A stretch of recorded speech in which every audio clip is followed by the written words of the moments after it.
I slept with my boss. So what? My wife confessed calmly. I didn't make a scene. At that moment, the noise of the city outside seemed to disappear. The cars, the sirens, the life pulsing in the neighboring buildings, everything turned into a distant hum. I just watched her, sitting in the leather armchair we had bought to celebrate my last raise. Helena, my wife, was standing by the window, her silhouette outlined against the night lights. Her voice was steady, without guilt. It was the voice of someone commenting on the weather, on an unimportant fact, and it was that calmness, that complete lack of consideration for what it meant, that planted a seed of ice in my chest. I, Carlos, a man of numbers and balance sheets, understood then that the pain did not come from the betrayal itself, but from the indifference. At that moment, in my early 30s, my life found a new purpose, one that I would keep secret for 40 years. If Helena's cold confession impacted you as it did me, Carlos, subscribe to the channel. Follow my story and discover how I turned pain into meticulous and silent revenge. The next morning, nothing had changed. I made coffee, as I always did. She read the newspaper, as she always did. We were a picture of normality, but inside I was already a different person. The meticulous accountant who organized the finances of a large corporation began to organize a different kind of record, a record of hurt, of silent humiliation. Her lover, Ricardo, was my direct boss, a loud, confident man who liked to pat me on the back and call me the wizard of numbers. He had no idea that the quiet, efficient man who made sure his reports were flawless had become his judge, jury, and future executioner. I didn't want quick, loud revenge. That would be unworthy of the depth of my pain. I wanted something slow and methodical. I wanted to dismantle him piece by piece over the course of a lifetime without him ever knowing where the blows were coming from. My first move was almost imperceptible. I started in my own territory, numbers. Ricardo trusted me blindly. I was his safety net. A few weeks after Helena's confession, an investment opportunity arose for the company. Everyone in the department was excited. The preliminary reports were promising. I spent 2 sleepless nights analyzing every detail, every fine print. I found a small inconsistency, a risk that everyone had overlooked. It was a small risk, but one with the potential to grow. Instead of clearly alerting Ricardo, I buried the warning in the middle of a 200-page report, using technical and neutral language. As I predicted, he didn't read it. He only saw the positive summary I had prepared and presented the project to the board with his usual enthusiasm. 6 months later, the small risk became a big problem. The company lost a considerable amount of money. No one blamed me. I was just the accountant who had prepared the data. Ricardo, the project leader, took all the responsibility. It was the first scratch in his shiny armor. Meanwhile, at home, I played my role. I was the attentive husband who listened to Helena's problems, took her to dinner at the best restaurants, and bought her the gifts she wanted. I watched her. I saw the ambition in her eyes, the way she lit up when she talked about Ricardo's powerful future. She saw him as her true partner, the man who would take her to the top of the social world she so desired. I was just a piece on the stage, the stable, boring husband who paid the bills, and I let her believe that. Behind my resigned smile, I wove my web. I started managing our finances differently. I created complex investments, accounts in different places. To her, everything seemed great. We had a comfortable life, but in reality I was building a financial fortress for myself and an elegant prison for her, where each brick was laid with the money she believed belonged to both of us. The years passed. Revenge became my routine, my invisible job. With Ricardo, I continued the same tactic. Small acts of sabotage, always easy to justify. An important email that got lost in my inbox. Crucial information delivered a day after the deadline, with 1,000 excuses about the workload. Suggestions for strategies that looked good on paper, but which I knew had a fundamental flaw. I became a master at giving bad advice that sounded like good advice. His career, which was supposed to be a rapid rise to the top, began to stagnate. He got promotions, but never the one that really mattered. Other men, less brilliant but perhaps luckier, surpassed him. I saw him at meetings, his face increasingly marked by frustration, his boisterous confidence replaced by poorly disguised anxiety. He never understood why. He blamed the economy, company policy, bad luck. He never looked at the quiet man sitting in the corner of the room, organizing spreadsheets. With Helena, the revenge was psychological. I encouraged her to throw parties, to cultivate friendships with important people, and then subtly I undermined those relationships. A casual comment to the husband of a friend of hers, insinuating something that put her in a bad light. A forgotten birthday gift for someone important, with excuses that seemed flimsy. She began to feel that people were distancing themselves from her for no reason. Her social life, which was her big project, began to slowly fall apart. She complained to me,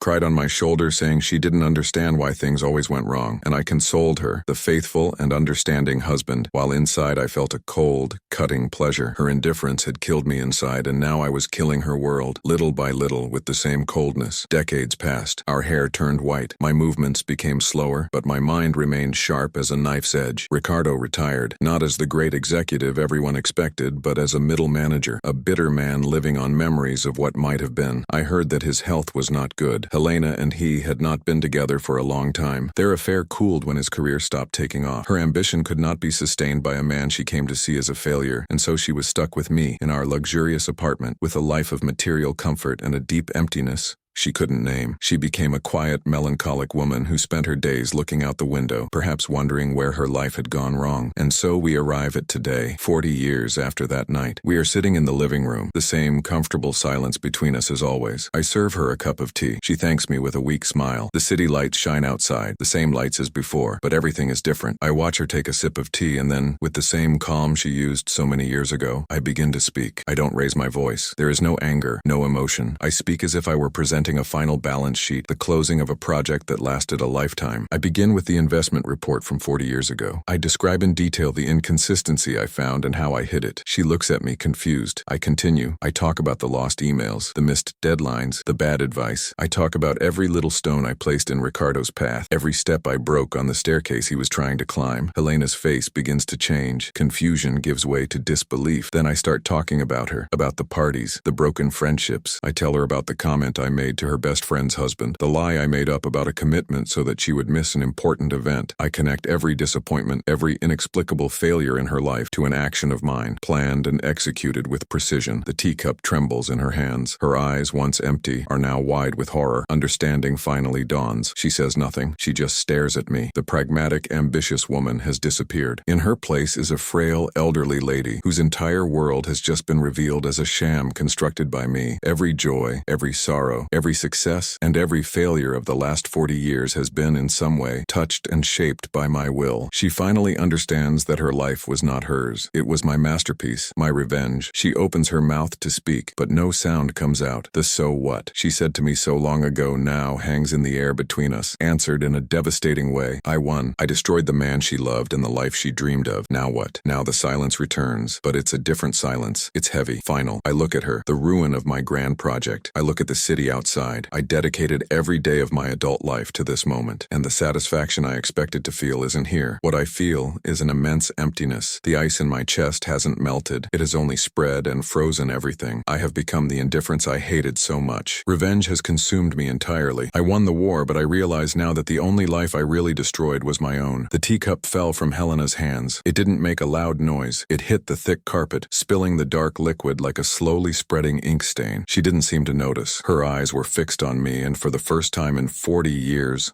I really saw her. Not the ambitious woman, not the indifferent wife, but a completely broken person. The horror on her face was so pure, so absolute, that it was almost a work of art. The work of art I had spent my entire life creating. The mask of calm she had worn for decades crumbled to dust, revealing the fragile structure beneath. She was just a frightened old woman who had just discovered she had been living a lie. Every happy memory, every achievement, every friendship, everything was now poisoned by my revelation. Her indifference gave me a purpose. Now my emptiness showed me how useless that purpose had been. I expected to feel the power of a god, but I felt only the weariness of a man who had carried an enormous weight for too long, only to discover that the box was empty. She finally moved. With the slowness of someone waking from a nightmare, she rose from the armchair. Her knees cracked. She walked to the window, the same place she had been that night 40 years ago. But now her silhouette was not one of defiance, it was one of defeat. She rested her forehead against the cold glass, looking at the city lights that continued to flicker, oblivious to the end of our world. The silence in the room was heavier than any scream. I could hear my own breathing, the ticking of a clock on the wall, sounds that were once part of the background of our lives and now seemed too loud. I waited for her to scream, to curse me, to attack me. I deserved it. Maybe I even wanted it. An outburst of anger would be a real emotion, something to fill the void. But Helena did none of that. After a long time, she turned to me. Silent tears ran down her wrinkled face. Her voice, when it finally came, was a hoarse whisper, fragile as a dry leaf. "You didn't destroy my life, Carlos," she said, "and every every word was a knife. You just wasted it along with yours. And then she turned back to the window, leaving me alone with that truth, the final truth. The days that followed were strange. We lived in the same house, but in different universes. We stopped talking. Meals were eaten in silence. I cooked, as always, and left her plate on the table. Sometimes she ate, sometimes she didn't. I saw her wandering around the apartment like a ghost. She would pick up a book, but not read it. She would turn on the television, but not watch it. She would spend hours sitting in her armchair, just staring into space. The vibrant woman full of plans that I had known had disappeared forever. In her place was an empty shell, and I was responsible for that. I, who hated her indifference, was now the recipient of something much worse. Absolute silence, born not from a lack of feeling, but from its complete annihilation. The cold pleasure I felt with each small act of revenge now seemed sickening to me. Every memory of my satisfied smile at seeing Ricardo's frustration or Helena's confusion now made me nauseous. I had become the monster of my own story, and now I had to live with it. A week after my confession, I came home and found her in the bedroom, with a small suitcase open on the bed. She was folding some clothes with a methodical calm